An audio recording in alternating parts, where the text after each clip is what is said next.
کہ Tony Blair اگر نہیں تو کوئی ان جیسی معزز شخصیت آ جائیں گے نظام سنبھالنے کے لیے. حالانکہ امریکہ کس اوپر چھتر چھایا رہے گی, فلسطینی اتھارٹیز میں کس حد تک رہے گی, اور جو بفر زون قائم کیے جا رہے ہیں اسرائیلی فوج کا ود ڈرا کرے گی, اس کا تعین نہیں ہے اس میں نے آپ سے عرض کی تھی کہ ٹونی بلیئر کے بارے میں جارج گیلووے نے کل ٹویٹ کیا تھا اور اس نے بتایا یہ ٹونی بلیئر کا منصوبہ ہے بنیادی طور پر, اس کا بڑا کام ہے اس سلسلے میں. ٹونی بلیئر کے بارے میں جارج گیلووے نے کہا تھا کہ لگتا ہے کہ شیطان کہیں اور مصروف ہے, اس لیے اس کی عدم موجودگی میں نیتن یاہو اور ٹرمپ کو ٹونی بلیئر کی یاد آئی. اس نے اسے شیطان کے پیرلل کھڑا کیا تھا. تو مجھے نہیں معلوم کہ ایک ایسا شخص جس نے عراق وار میں, عراق انویژن میں کیمیائی ہتھیاروں کا جھوٹ بولا اور وار کرمنل ڈکلیئر کیا عرب ممالک نے, اس کو غزہ کا انتظام کیوں دیا جا رہا ہے. یہ سب سے بڑا اعتراض ہے. آگے آ جاتے ہیں ہم کہ آج سینیٹر عفنان اللہ, خواجہ سعد رفیق اور میاں جاوید لطیف, مولانا فضل الرحمان, حافظ نعیم الرحمان, ان سب نے کھل کے تنقید کی اس معاملے کے اوپر.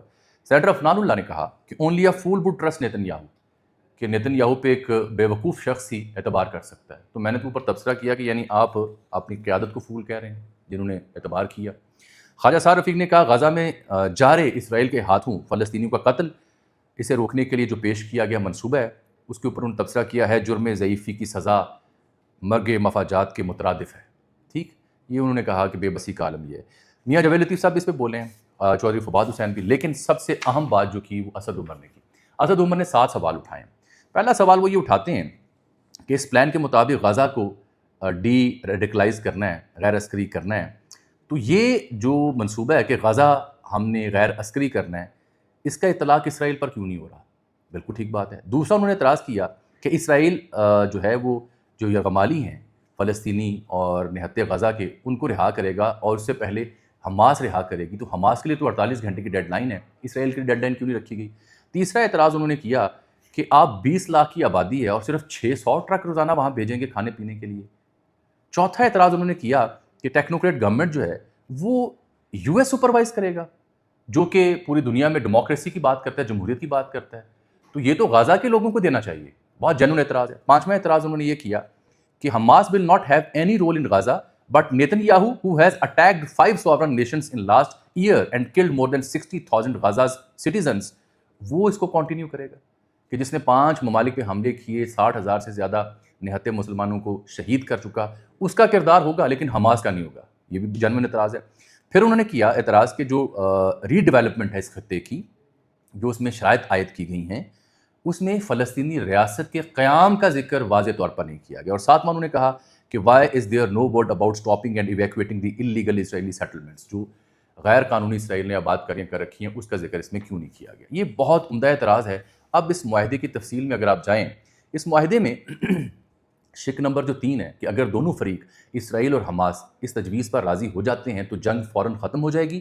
اسرائیلی فورسز یرغمالیوں کی رہائی کی تیاری کے لیے طے شدہ لائن پر واپس چلی جائے گی. اس دوران تمام فوجی کارروائیاں بشمول فضائی اور توپ خانے سے بمباری روک دی جائے گی اور مکمل انخلا کی شرائط کے مکمل ہونے تک ہر طرف عسکری کارروائیاں روکی جائیں گی. یہ یعنی بتدریج اس میں ڈسکشن کی جا رہی ہے. واضح ڈیڈ لائن کوئی نہیں ہے اسرائیل کے حوالے سے, اور اسرائیل کی جانب سے اس معاہدے کو عوامی طور پر قبول کرنے کے 72 گھنٹوں کے اندر تمام یرغمالیوں کو رہا کیا جائے گا. لیکن اسرائیل نے جو رہائی کرنی ہے اس کے لیے 72 گھنٹے کا لفظ نہیں لکھا گیا. یہ دوسرا اعتراض.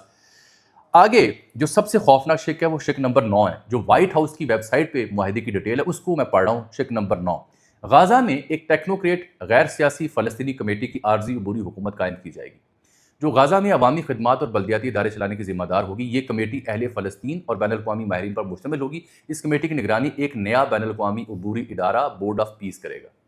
یعنی جو سیٹ اپ آپ کھڑا کر رہے ہیں اس کی نگرانی بورڈ آف پیس کھڑا کرے گا, جو انٹرنیشنلی ٹرمپ, ٹونی بلیئر اور دیگر کے ماتحت ہوگا. اس میں غزہ کی مرضی کہاں ہے, شہریوں کی مرضی کہاں ہے, جس کی سربراہی ڈونلڈ ٹرمپ کریں گے. اس بورڈ میں برطانیہ کے سابق وزیر اعظم ٹونی بلیئر بھی شامل ہوں گے, جبکہ دیگر اراکین اور سربراہان مملکت کا اعلان بھی کیا جائے گا. یہ ہے سب سے بڑا مسئلہ. آگے اس کی تعمیر 9 ہے, غزہ کے حوالے سے جو دیگر پلان ہیں اور ان کی ڈسکشن اس میں تفصیل سے کی گئی ہے. میرے پاس جو چیزیں موجود ہیں وہ جب شہباز شریف صاحب نے اس کو کل خوش آمدید کہا اس معاہدے کو, وہ ٹویٹ ہے, لیکن شہباز شریف صاحب کا ہی 2020 کا ایک ٹویٹ ہے. شہباز شریف صاحب کہتے ہیں president Trump's Middle East peace plan essentially legitimizes Israel's annexation of Jerusalem and illegal settlement on the land of Palestinians.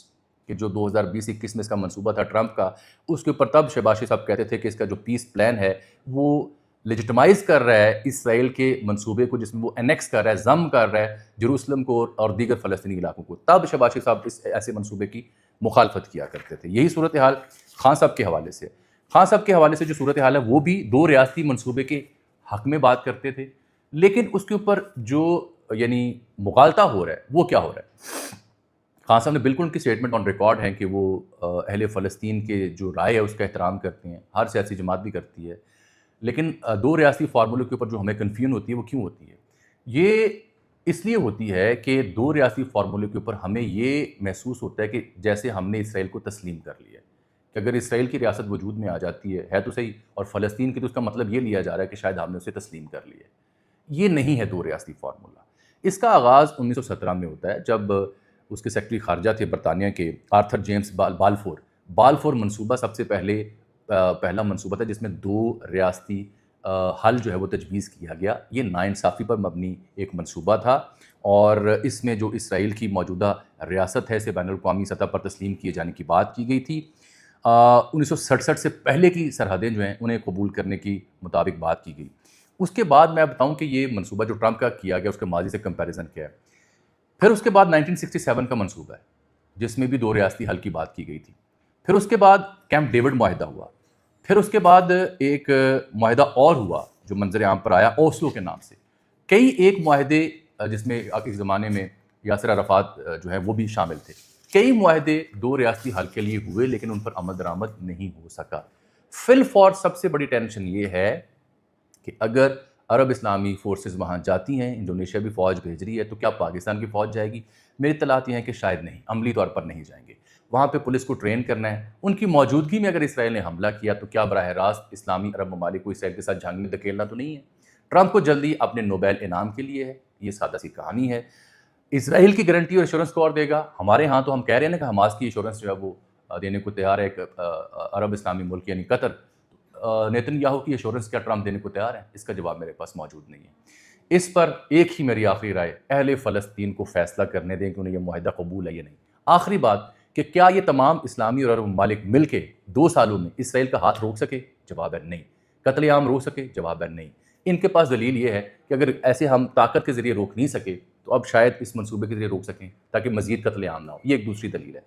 Alima Khan صاحبہ نے یہ کہا ہے کہ کل جو علی امین گنڈا پور جا کے ملے جیل میں، تو انہوں نے خان صاحب سے کہا کہ علیمہ خان ایم آئی سے رابطے میں ہے، جو برطانوی ایجنسی ہے خفیہ۔ دوسرا الزام لگایا کہ سارا سوشل میڈیا میں مینیج کر رہی ہوں۔ تیسرا الزام لگایا کہ میں پارٹی چیئرپرسن بننا چاہتی ہوں۔ یہ علیمہ خان صاحبہ نے بتایا کہ کل علی امین جب عمران خان صاحب سے ملے تو انہوں نے میرے خلاف یہ 3 شکایات لگائی ہیں، اور وہ میں نے ٹویٹ کی صورت میں ویڈیو اپنے ٹویٹر کے اوپر لگا دی ہے، جس نے دیکھنی ہو وہاں جا کے دیکھ سکتا ہے۔ یہ تو ہم ایک عرصے سے کہہ رہے تھے کہ علی امین گنڈا پور ہوں، علیمہ خان صاحبہ ہوں، پارٹی میں دھڑے بندی ہیں، ایک دوسرے کے اوپر الزام لگائے جاتے ہیں۔ لیکن اہم بات یہ ہے کہ کل علی امین گنڈا پور جب مل کے گئے تھے جیل سے، تو اس کے بعد وہ خیبر پختونخوا ہاؤس ہے اسلام آباد میں، وہاں چلے گئے، کمرے میں آرام کیا، کسی سے ملے نہیں اور پریشان دکھائی دیے، فون نمبر بھی ان کے بند تھے۔ ان کے ذمہ ایسا کیا ٹاسک لگایا گیا جس کے بعد وہ پریشانی میں مبتلا ہوئے، اور آج علیمہ خان نے جو دھماکہ کیا ہے اس کے اثرات علی امین پہ کیا ہوں گے، یہ اگلے ویلاگ میں ڈسکس کریں گے۔ فی الحال کی مجھے اجازت دیجیے، اللہ حافظ۔